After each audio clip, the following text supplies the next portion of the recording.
Hello everyone, welcome back to our channel I T and trade express. आज थी Sensex की weekly expiry और ये हमने प्रॉफिट कैप्चर किया लगभग 17,000 रुपये का। और ये हमने दूसरे अकाउंट में प्रॉफिट कैप्चर किया लगभग 23,800 रुपये के आसपास। तो सबसे पहले आज सेंसेक्स के पीछे का ट्रेड के पीछे का लॉजिक जानते हैं। उसके बाद में हम प्राइस एक्शन को डिटेल्स में डिस्कस करेंगे। एग्जैक्टली प्राइस एक्शन होता क्या है और किस तरह से प्राइस एक्शन वर्क करता है। तो सबसे पहले कल हमने डिस्कस किया था एनालिसिस के अंदर, यदि सेंसेक्स 72,200 के आसपास कुछ भी नेगेटिव दिखता है और निफ्टी में 21,800 के आसपास कुछ भी नेगेटिव दिखता है गैप अप खुलने के बाद में, तो हम सेल करना प्लान करने वाले हैं। एग्जैक्टली मार्केट गैप अप खुला और 72,200 के आसपास मार्केट ने यहाँ पे प्राइस एक्शन बनाया।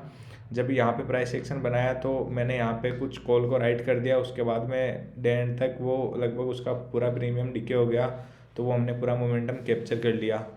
तो अभी हम प्राइस एक्शन को डिस्कस करते हैं। प्राइस एक्शन एग्जैक्टली क्या होता है।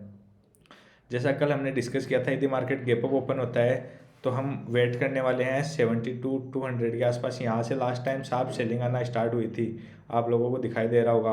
तो इस लेवल के आसपास हमने सोच रखा था, पहले से प्लान कर रखा था कि कुछ भी नेगेटिव दिखेगा प्राइस एक्शन के अंदर तो हम शॉर्ट का ही प्लान करेंगे, बाय नहीं करने वाले हैं इस लेवल के आसपास यदि गैप अप खुलने के बाद में आता है तो एग्जैक्टली यहाँ पे प्राइस एक्शन क्या होता है ये देखिए। प्राइस एक्शन ये होता है, जैसे मार्केट गैप अप खुला, पहले अप साइड में प्राइस एक्शन को समझते हैं, उसके बाद में ये जो डाउन साइड में प्राइस एक्शन बना है इसको समझते हैं।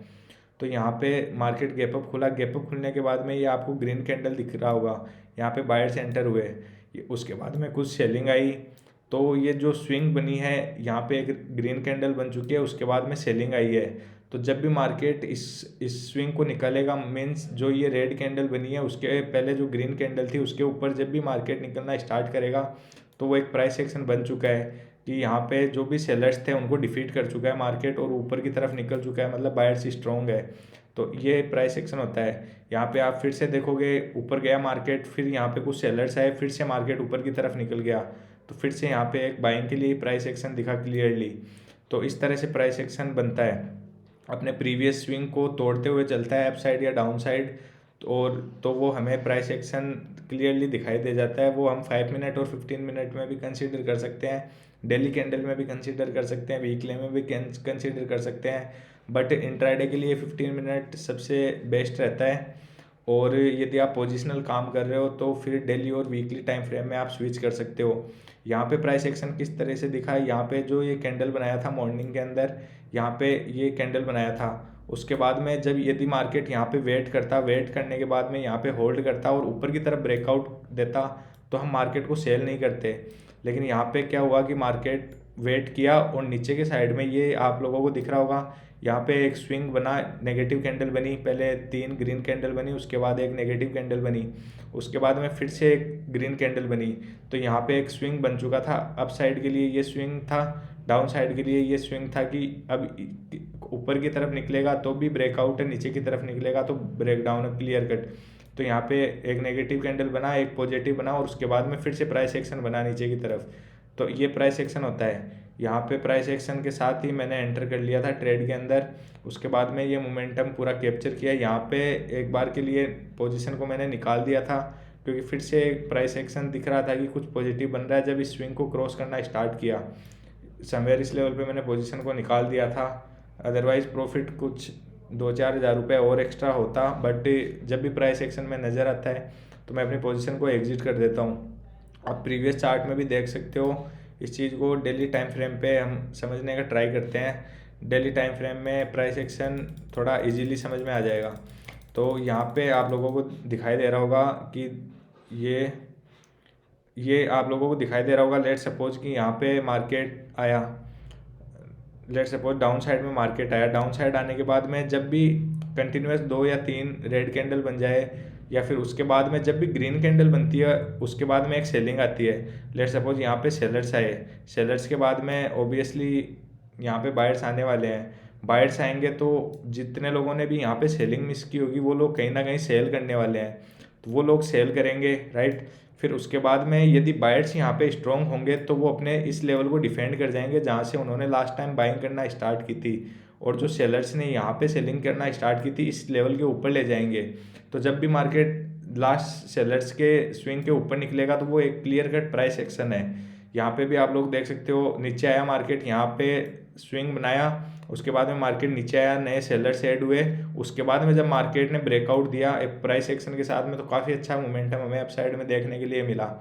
यहाँ पे भी इसी तरह का पैटर्न बना हुआ है, मार्केट आया, होल्ड किया, पॉज लिया थोड़ा, उसके बाद में एक ब्रेकआउट दिया, तो एक क्लियर कट प्राइस एक्शन दिख रहा है समवेयर इस लेवल पे। यहाँ पे कुछ नेगेटिव प्राइस एक्शन बनना स्टार्ट हुआ था। यहाँ पे आप अपर लेवल पे देखोगे तो मार्केट अपसाइड गया, यहाँ पे एक नेगेटिव कैंडल बनाया, फिर ऊपर जाने का कोशिश किया बट ऊपर सस्टेन नहीं कर पाया, और जो ये नेगेटिव कैंडल बनाया था इसका लो ब्रेक कर दिया। तो यहाँ पे एक प्राइस एक्शन नेगेटिव दिखना स्टार्ट हो चुका था और यहाँ पे हम लोग सेलिंग के लिए प्लान किए थे और काफ़ी अच्छा प्रॉफिट भी कैप्चर किया था। बट अभी के लिए मार्केट ने फिर से एक बाउंस बैक दिया है और पॉज ले रहा है। तो यहाँ पे हम लोग किस तरह से प्लान करने वाले हैं, यदि मार्केट 1-2 दिन और यहाँ पे होल्ड करता है तो फिर मार्केट बाइंग के लिए चला जाएगा, क्योंकि सेलिंग हमेशा एग्रेसिवली आती है और बहुत ही फास्ट आती है। सेलिंग ज़्यादा आपको एंटर होने का मौका नहीं देती है ट्रेड के अंदर, बट बाइंग के अंदर मार्केट स्लो एंड स्टडी ऊपर की तरफ मूव करता रहता है। तो इस तरह से हम लोग प्राइस एक्शन को रीड कर सकते हैं। 5 मिनट में भी अच्छा काम करता है, 15 मिनट में भी अच्छा काम करता है। यहाँ पे 5 मिनट में आप लोगों को दिख सकता है रेंज बना रखा था एक मार्केट, उसके बाद में यहाँ पे एक प्राइस एक्शन दिखा, कंटिन्यूसली रेंज बनाया। प्राइस एक्शन ये होता है, प्राइस एक्शन कंटिन्यूसली सपोर्ट ले रहा था, उस सपोर्ट को ब्रेक करते के साथ ही एक अच्छा मोमेंटम आया। यदि ये अपसाइड में ब्रेक करता तो चांसेस आर वेरी है कि अपसाइड में अच्छा मोमेंटम आता, बट जिस भी साइड में प्राइस एक्शन आप लोगों को दिखाई दे रहा है उस साइड में ही ट्रेड के साथ जाना चाहिए, वो ज़्यादा फेवरेबल होता है अपने लिए। तो यहाँ पे फिर उसके बाद में 5 मिनट में हमें स्विंग को मार्क करते हुए चलना है। मेन इंपॉर्टेंट चीज़ ये होती है कि 15 मिनट में आप स्विंग को मार्क करते हुए चलोगे तो आपको ज़्यादा इजी रहेगा थोड़ा सा मार्केट को समझने के लिए। यहाँ पे आप स्विंग को मार्क करते हुए चलोगे, लेट सपोज स्विंग क्या होती है, जहाँ से भी मार्केट यू टर्न लेता है वो एक स्विंग मान सकते हो आप उसको। लेट सपोज मार्केट ऊपर जा रहा है और यहाँ से नीचे आया है तो ये एक स्विंग हो गया। यहाँ पे मार्केट नीचे आ रहा है और यहाँ से यू टर्न लिया है, मार्केट ऊपर की तरफ जा रहा है तो ये यहाँ पे एक स्विंग हो गया। तो ये जो अप साइड से स्विंग बनाता है ये आपके लिए रेजिस्टेंस का काम करता है मार्केट के लिए, और जो डाउन साइड से स्विंग बनाता है ये मार्केट के लिए सपोर्ट का काम करता है। मैं जनरली इसी तरीके से सपोर्ट और रेजिस्टेंस को ड्रॉ करता हूँ। जहाँ पे भी मार्केट टर्न अराउंड होता है, एक मार्केट जहाँ से घूमता है वापस अपोजिट डायरेक्शन में, तो उस वो अपने लिए रेजिस्टेंस हो गया, और नीचे से मार्केट यदि अप साइड में घूमता है सपोर्ट लेके तो वो अपने लिए सपोर्ट हो गया। और यही चीज़ एक्चुअल में वर्क भी करती है, बहुत इफेक्टिव चीज़ है। तो यहाँ पे मार्केट ने स्विंग बना रखी थी लास्ट टाइम, यहाँ से मार्केट टर्न अराउंड हुआ था, जब नीचे की तरफ आया था तो यहाँ से हुआ था। तो यहाँ पे क्लियर कट सपोर्ट था मार्केट के पास, और आज भी आप देख सकते हो जब मार्केट इस लेवल के आसपास आया तो मार्केट फिर से टर्न अराउंड हुआ, यहाँ पे फिर से एक बार मार्केट ने सपोर्ट ले लिया है। तो इस तरह से आप सपोर्ट रेजिस्टेंस को बना सकते हो। यहाँ पे आप लोगों को दिखाई दे रहा है रेजिस्टेंस था क्लियर कट, ठीक है। तो यहाँ पे मार्केट यदि यहाँ पे वेट करने के बाद में इसका ब्रेकआउट देता, लेट सपोज इस लेवल के आसपास मार्केट ओपन होता, गैप अप ओपन नहीं होके यहाँ पे ओपन होता, फिर इस लेवल का ब्रेकआउट देता 72,000 का, तो फिर एक अच्छा मोमेंटम देखने के लिए मिल सकता था। बट गैप अप ओपन होने की वजह से नए बायर्स ऐड नहीं होते हैं, और जितने भी लोगों ने पहले बाय कर रखा होता है हो सकता है वो लोग अपनी प्रॉफिट बुकिंग यहाँ पे कर ले, तो कन्फ्यूजन का सीन रहता है गैप अप के केस में।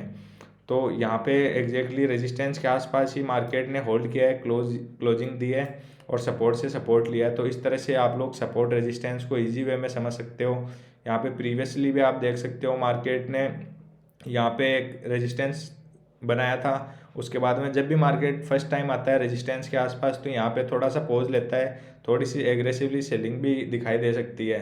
तो यहाँ पे एग्रेसिवली हम लोग बाय नहीं करते हैं जब तक कि मार्केट 1-2 बार अपने रेजिस्टेंस को टेस्ट ना कर ले, फिर उसके बाद में यदि क्रॉस करता है तो वो रेजिस्टेंस वीक हो जाता है, लगभग 1 या 2 बार रिटेस्ट कर लेता है। लेट सपोज यहाँ पे रेजिस्टेंस था, मार्केट फर्स्ट टाइम यहाँ पे आया, तो फर्स्ट टाइम में यदि ये ब्रेक करता तो हो चांसेस आर वेरी हाई कि ये जो ब्रेकआउट होता वो सक्सेस नहीं हो पाता और फेल्योर में कन्वर्ट हो जाता। बट मार्केट ने रेजिस्टेंस को यहाँ पे रेस्पेक्ट किया और यहाँ पे काफ़ी टाइम स्पेंड किया। उसके बाद में जब मार्केट ने ब्रेकआउट दिया तो काफ़ी अच्छा मोमेंटम मिला अप साइड में। तो इस तरह से मार्केट में फर्स्ट टाइम सेकेंड टाइम आता है मार्केट जब भी अपने रेजिस्टेंस या सपोर्ट पे, तो वो वहाँ से रेजिस्टेंस या सपोर्ट लेता है। बट यदि 2 से 3 बार वो ले चुका है वहाँ से रेजिस्टेंस या सपोर्ट, तो चांसेस आर वेरी हाई कि जब भी वो फोर्थ या फिफ्थ टाइम आएगा तो फिर वो उस चीज़ को ब्रेक कर देगा और उस लेवल को ब्रेक कर देगा और नीचे या ऊपर की तरफ हमें एक टारगेट मिल जाएगा, ट्रेंडिंग मार्केट मिल जाएगा। तो जनरली मैं इस तरीके से प्लान करता हूँ। तो अभी हम कल एनालिसिस करेंगे निफ्टी बैंक निफ्टी का, वीकली कैंडल किस तरह से क्लोज हुई है, किस तरह से हम आने वाले वीक के लिए प्लान कर सकते हैं।